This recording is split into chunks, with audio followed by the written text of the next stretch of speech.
Hello, this is Tony Anderson. Here I'll cover some of the basic concepts from Chapter 1. I won't do this for every chapter that you are assigned to read each week, but I wanted to provide a video for you this week because it is your first exposure to the content of this class. I will provide more videos like this one on occasion for any material that is a bit complicated or for which you might benefit from some additional explanation. In our modern world, media is our socialization. And by that I mean that media is the process by which we both individually and collectively learn, adopt, and internalize the prevailing cultural beliefs, values, and norms of our society. For me personally, and I know that I am dating myself here, I watched a lot of these things growing up. Granted, many of the earlier ones came out long before I was born, but they were in syndication playing as reruns on TV when I was a kid and when I was a teenager, and I was somewhat of a latchkey kid, so TV was frequently my babysitter. Many of these helped me to shape my view of the world, like the animated film Bambi, or they educated me on what a family can look like, such as the film It's a Wonderful Life. You surely have your own list. Unfortunately, media can also get a lot of that wrong or set us up to have expectations that will never fully be satisfied, such as what we see in Disney's fairy tale films. But this is the kind of thing that we'll consider as we proceed through this course together. I included news here as the last item that I added because I have been viewing so much more broadcast news this past year since the pandemic began. I don't even have an actual TV because I don't have traditional cable, and reception here in La Grande is non-existent.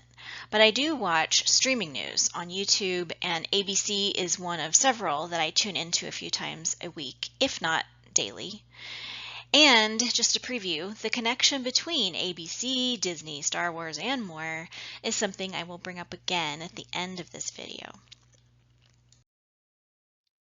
The study of media has evolved over time, and in fact there are different schools of thought about this.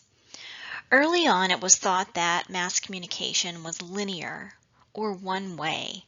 That was based on Laswell's model of communication.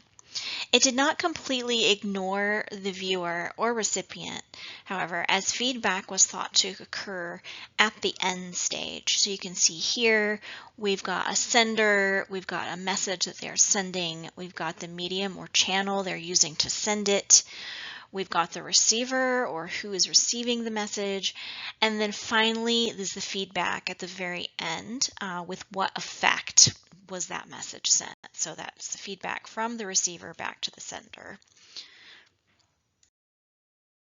Today, however, we know that the process of mass communication is much more complicated than can be described by Laswell's linear model, and that each of the components that I described before impacts one another at every stage of the process. So the critical and cultural model of mass communication that we're going to be using in this class is circular, and it acknowledges that viewers bring diverse meanings to the messages that they receive, and that audiences actively affirm, interpret, refashion, and even reject the messages and stories that flow through various media channels. It also acknowledges that people seek messages that respond to their own cultural beliefs through selective exposure. How much the media really shapes our society is still unknown. The benefits of using a critical and cultural perspective about media means that we can participate in debate about media culture as a force for both democracy and social progress. It also challenges us to reassess and rebuild the standards by which we judge our culture. So these are the characteristics of the critical and cultural model to the study of media that we are going to use this quarter. The attitude of the critical and cultural model is skeptical. The assessment of media is often political, and the ambition or end goal of the critical and cultural model of the study of media is social justice. And the approach, the general approach of the critical and cultural model of the study of media is both humanistic and postmodernist. So what does that really mean? What is postmodernism? Modernity, as it is often called, is the historical epoch that we are in now. It is where the economic mode of production in most Western societies has gradually shifted from being commodity-based manufacturing to information-based services. So when did this postmodern period began? It started roughly in the mid-20th century, so roughly in the 1960s. So, what's it like to live in postmodernity? If you feel a bit like Homer Simpson here, imitating the painting The Scream, you are not alone. The characteristics of postmodernity are, I'm going to list them, and your book goes into detail about them, so I'll let you read the definitions of each of these, but I won't describe them. We will talk about the very last one I'm going to list, though. So here are the characteristics. Mobility, fragmentation, globalization, simulation, populism, diversity, nostalgia, paradox, and convergence. So, media convergence. Media convergence involves a couple of things. The technological merging of content across different media channels, but also consolidation of media holdings under one corporate umbrella. I mentioned earlier in this video that I was going to bring up Disney, Star Wars, and ABC again, right? So hopefully you are aware of this, but if not, Disney is the parent corporation in recent decades has bought ABC, Lucasfilm, who makes Star Wars, ESPN, was also a co-creator in Hulu, and so on and so on and so on. Very big empire. So that is something, one of the many things that we'll be discussing in this class, and one of the many things that you will be reading about in your textbook is, what does this mean? What does this imply for the media that we have available, the media that we consume, the different points of view that we get from the media? So be thinking about that as you're reading your textbook this week. Okay, keeping Disney in mind, let's return to that critical and cultural model of researching media studies. I don't want to give the impression that Disney is bad, or that I believe Disney is bad. Let's expand that a bit. I don't want to give the impression that media is bad.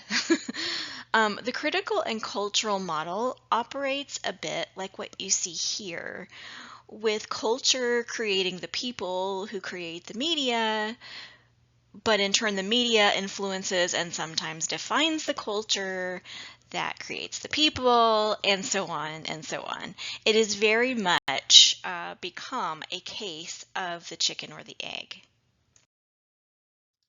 Because of this, those circular arrows in that previous graphic might be a bit misleading, because they really don't have to flow in that direction or one way. It's all connected. And there's a lot in that this diagram doesn't show you, such as there are forces beyond media that impact our culture, and by extension, the people in that culture also. Other social institutions that influence and form our prevailing cultural beliefs are things like education, government, various religions, and our many, many different ancestral and ethnic groups and affiliations that may have been passed down by our individual families. So the critical and cultural model of the study of media takes all of that into account. It means, to go back to postmodernism for a minute, there really are no easy answers. That doesn't mean there is no truth out there with a capital T, or that people can or should believe or do whatever it is they want. It just means any answers and solutions are not always black and white. It doesn't have to be all or nothing. To quote the infamous Facebook relationship status option, it's complicated. The trick, I believe, when doing this kind of research is to acknowledge that this from the get-go, that there is a bit of a gray area, and you'll become more comfortable with it.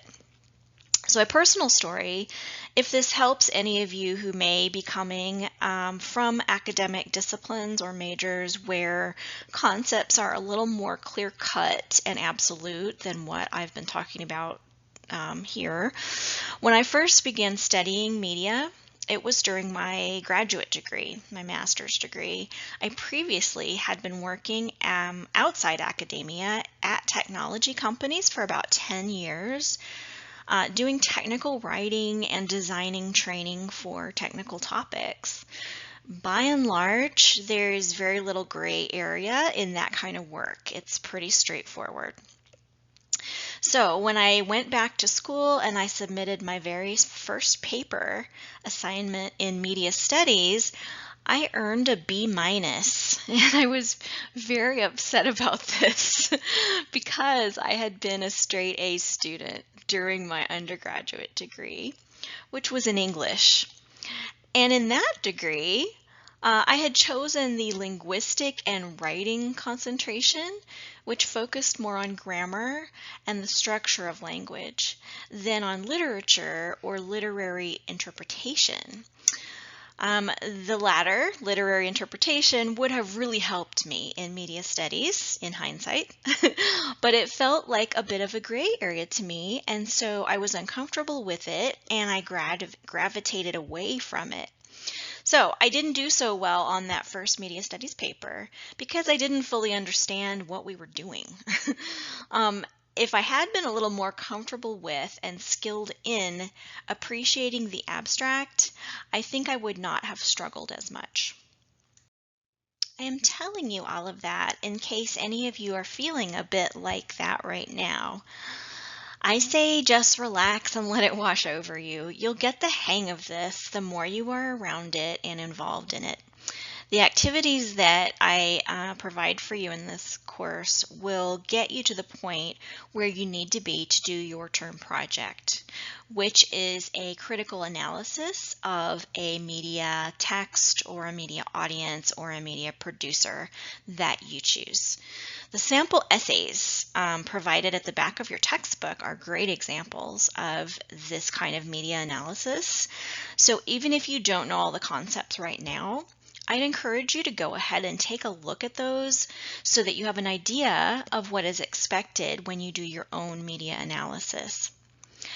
Okay, so now that your brain is likely swimming with all of this new information, again, I encourage you to just relax. There is plenty of time to absorb all of this. And I hope that you will find this to be a fun class that is relevant to your life.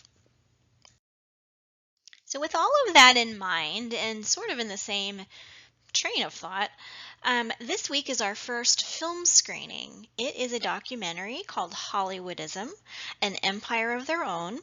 It's a little bit older film, but it is very good.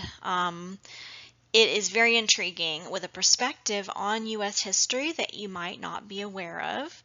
It documents how Jewish immigrants migrated to the western United States in the early part of the last century, creating a co-culture, what we now know as Hollywood, that has become one of the most influential forces impacting U.S. society and the world today. I watch this film again every time I teach this class. So I'll be streaming it right alongside you. I may even watch it this evening when I eat dinner. There is a discussion forum to go along with this film, and that's where you can find the details about how and where to stream it.